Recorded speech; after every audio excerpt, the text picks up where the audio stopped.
Okay, today we're going to start talking about polar coordinates. And I remember when I was sitting in your seats that this was a little bit of an intimidating topic, especially when we got to graphing polar equations. Because when I was in your seats, we didn't have graphing calculators to help us understand how these things relate to one another, how things change, and so forth. So we had to graph everything manually by hand, and it became rather tedious. So we get to do a whole lot more with it now that we have the technology to assist us and learning those patterns and those the shortcuts and the ways that things relate to each other. Okay, so today, who wants to play Locate the Ship? Grace, you want to? Let's do it all together.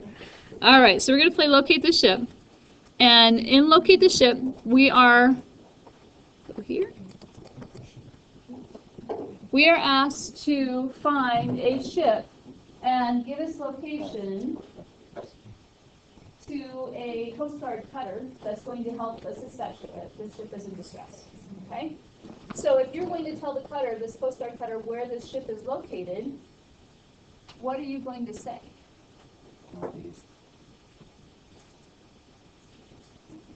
If each one of these tick marks is a nautical mile, how many nautical miles is it away? 15 nautical miles. Okay? What else do we have to tell it?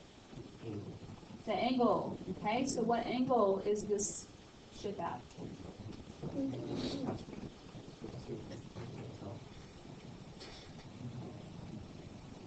Well, let's count these lines. We've got 1, 2, 3, 4, 5, 6, 7, 8, 9, and 90 degrees. So each one of them happens to be 10. So the angle is 50 degrees, and we said he was how many nautical miles out? 15. And that puts him in the crosshairs. So now we can locate him and we can find him. Make sense? Okay. Not shooting the ship down, we're rescuing the ship. I mean, that looks like some crosshairs. But what would they what do they call them when they in the submarines?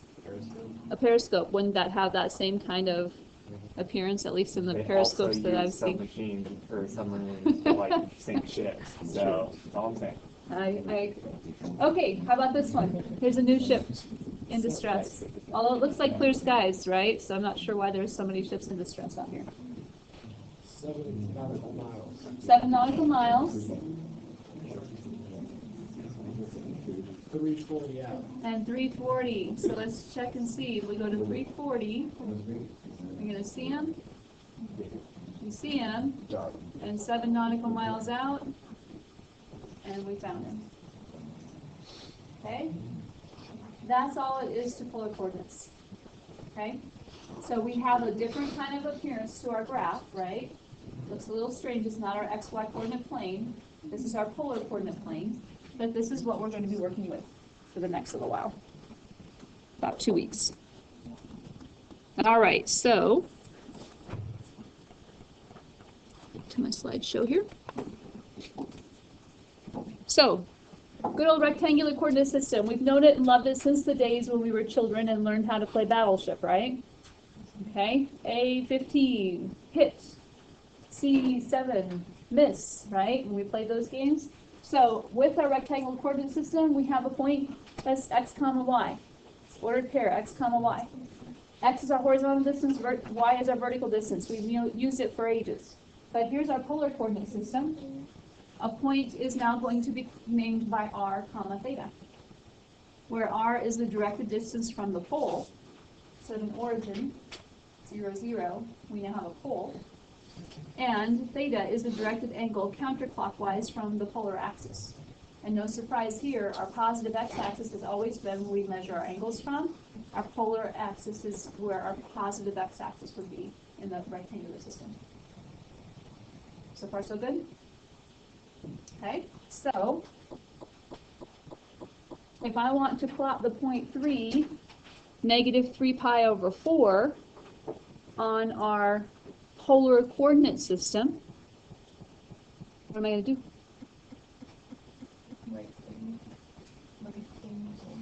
I'm going to be 3 rings out, right? And where is my direction going to be? What direction angle? What's negative? So 3 pi over 4 is,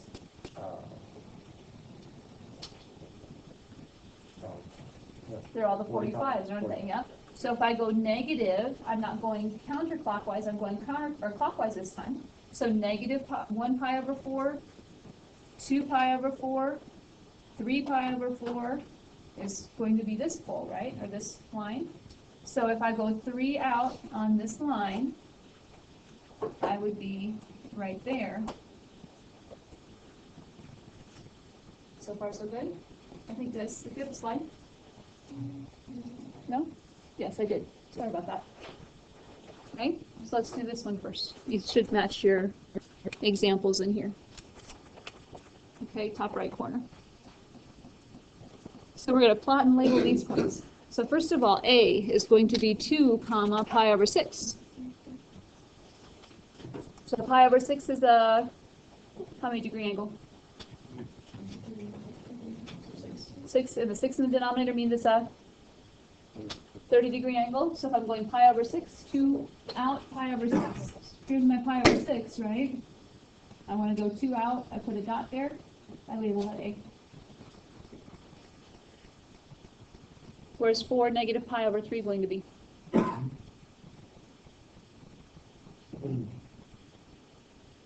We kind of want to start with our angle, don't we? So we're going to go 4, but first we're starting with negative pi over 3. So pi over 3 is the same thing as a 60-degree angle. So we're going pi over 3 clockwise this time, right? And then we want to go 4 out. So here's our point B.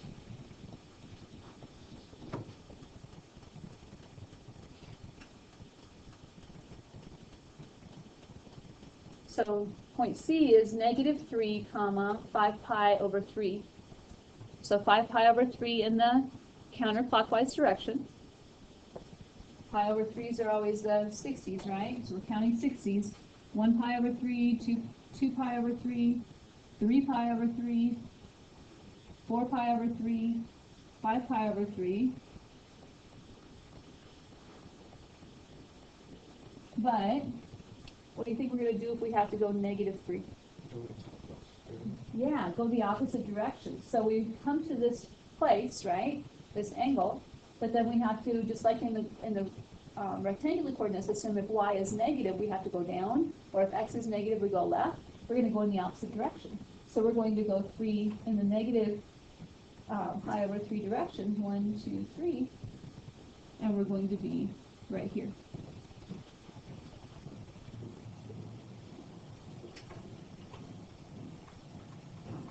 What would be another name for point C? Yeah, positive 3 comma 2 pi over 3 is the same thing, isn't it? So one of the things I'll be asking you for is some other names for these points, right? Make sense? All right, next one, D. Negative 5, negative 3 pi over 4. So start with your angle. Where's negative 3 pi over 4 going to be?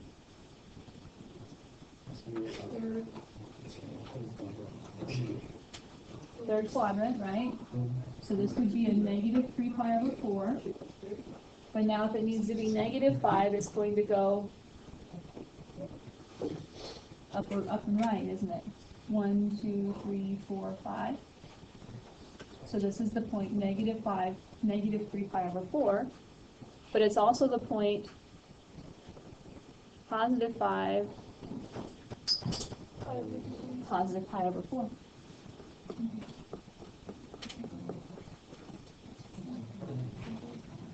So far, so good?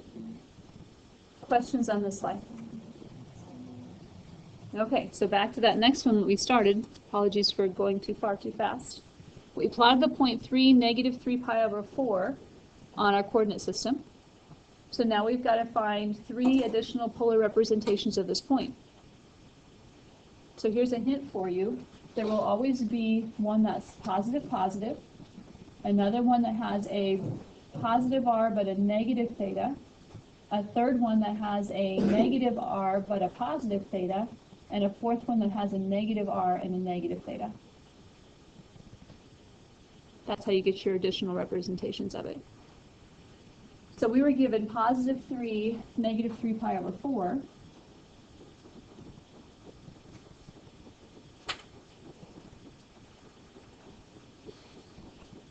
So what's another way that we can name that particular point?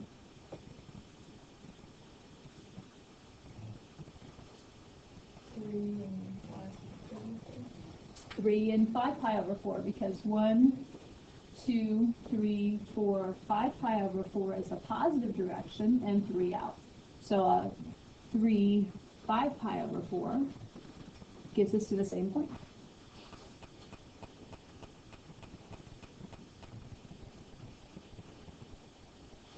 What's another one that we could do?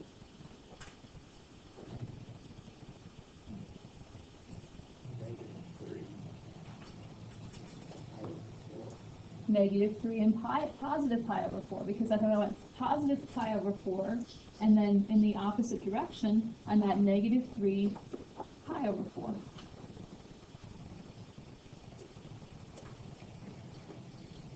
And what's our fourth one?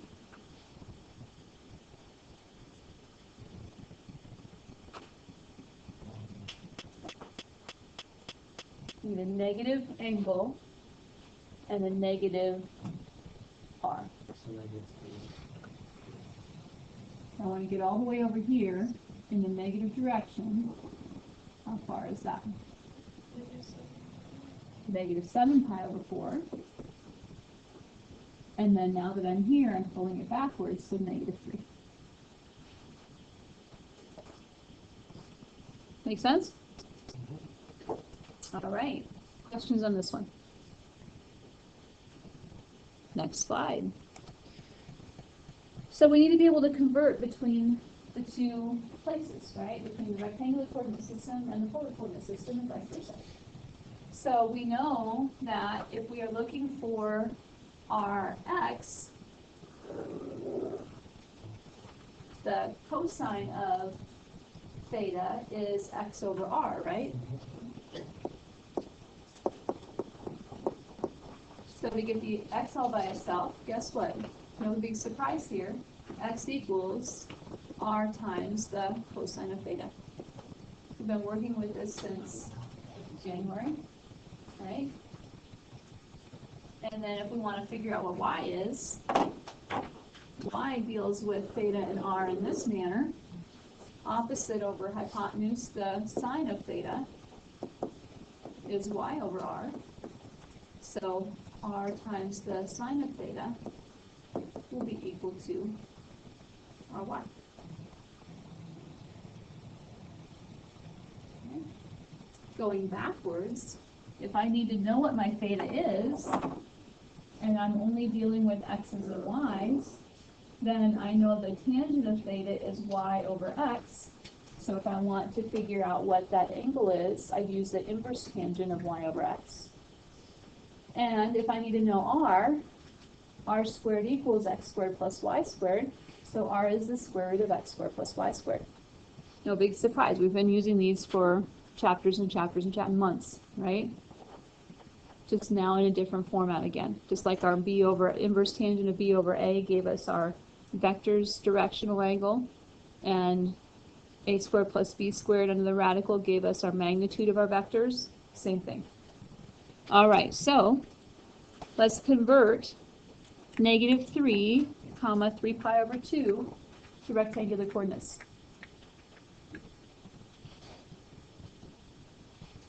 What do you want to find first? X or y?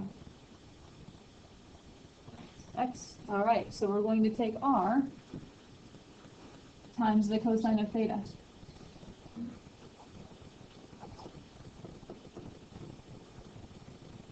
Okay, so we ask ourselves, what is the cosine of 3 pi over 2?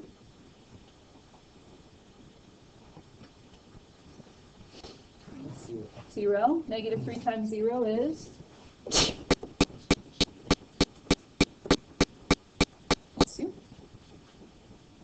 Now let's find y.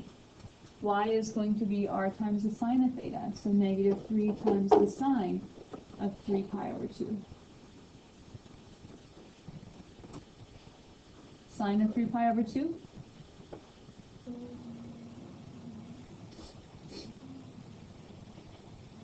I did cosine again. Sorry. Sine of 3 pi over 2? Is someone saying it?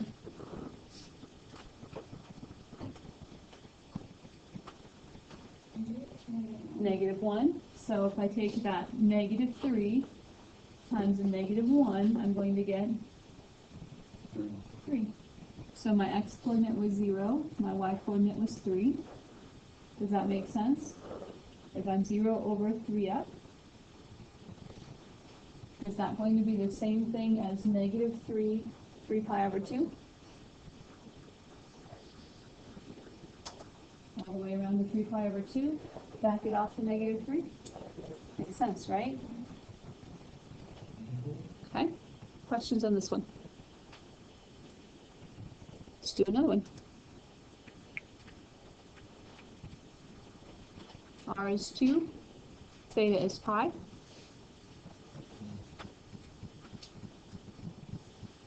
X equals r cosine theta, right? What's the cosine of pi?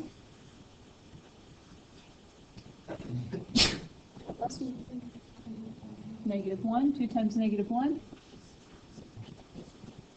So we've got negative 2 for x. Y equals r sine theta.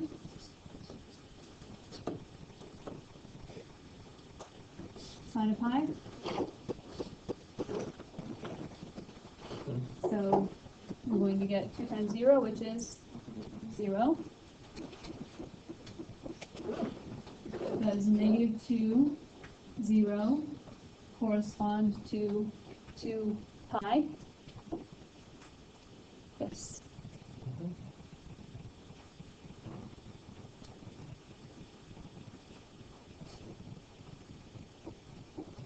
One more time. R is negative 3, theta is pi over 4.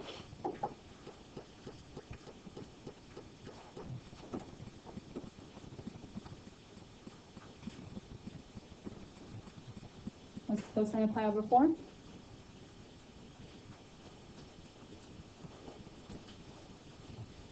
Table of 9, cosine of pi over 4. Square root of 2 over 2.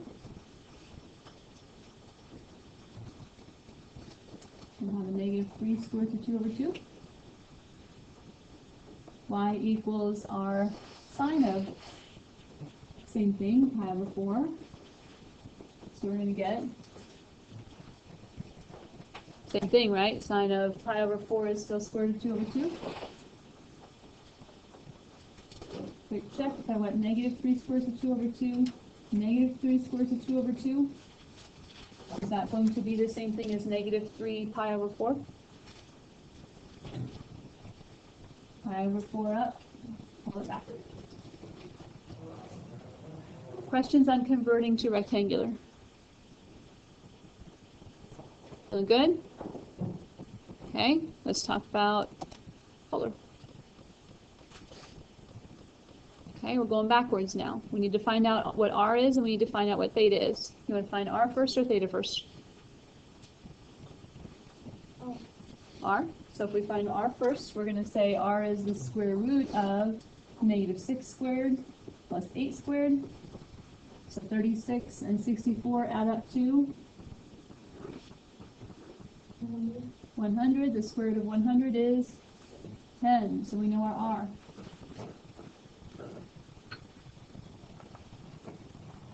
Okay, now we've got to figure out what our theta is. So theta says I need to find the inverse tangent of y over x. But first of all, is this one of our table of 9? No. Okay, we know the square root of 3 over 3, we know 1, we know the square root of 3, we know 0, we know undefined, right? So those are the only values that we know for tangents. So we're going to have to use our calculator here. But remember, your calculator likes to lie if you're not careful. because your calculator says, I only know about values for tangent that are in this quadrant and this quadrant, right? Quadrant 1 and quadrant 5 or 4, right? Because the inverse tangent's only defined for those two quadrants. Where is this particular guy going to be? In the second quadrant.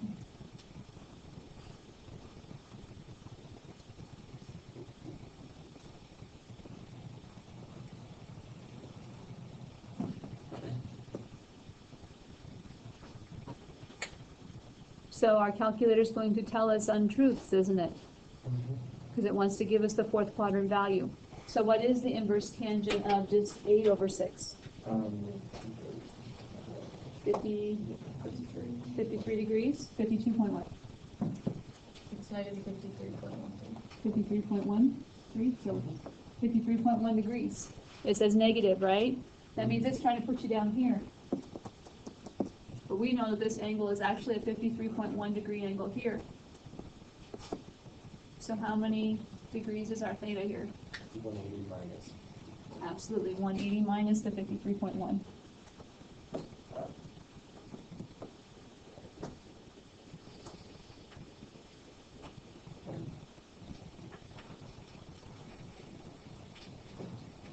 So 126.9 degrees. Okay, so theta is 10, 126.9 degrees. When it's not from your table of 9, feel free to use degrees. You could also give it to me in radians if your calculator's in radian mode.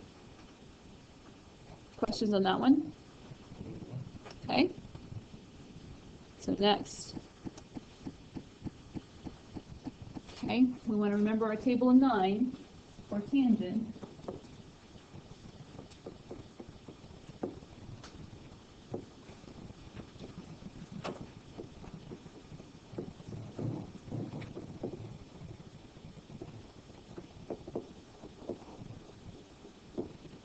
And anytime we see those, we want to not use the calculator, to actually use our brains, right? All right, so we have to find the 1, negative 1, changing that to polar coordinates. Okay, we have our x and our y. Do we want to find r or theta first? R. So r is going to be the square root of negative 1 squared plus 1 squared. Square root of 2, okay? And theta is the inverse tangent of, so 1 over negative 1. So we know that tangent of 1 is one that we should know, right? So we ask ourselves, oh, this is a 45 degree or a pi over 4 in radians, right?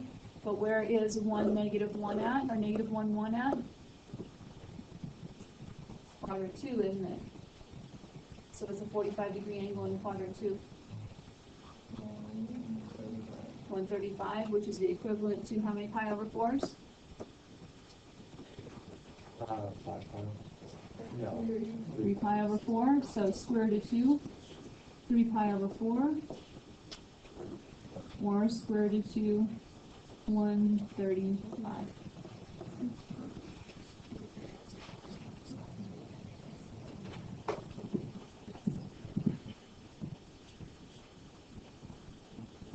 We're finding r or theta first? R. So we're finding r. 1 squared plus the square root of 3 squared. Gonna get us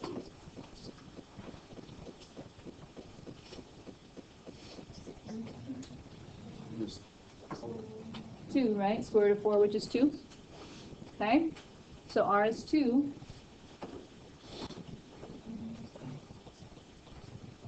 Find theta.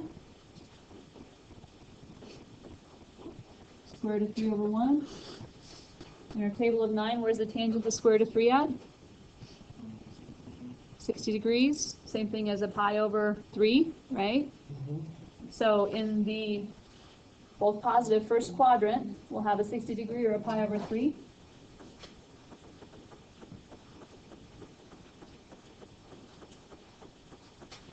We prefer radians if possible in calculus, right?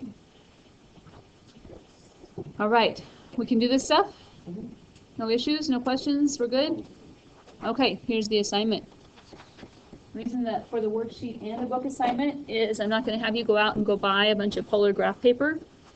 So converting, plotting, right? Backside has polar paper for your things that you're going to be asked to do. Okay?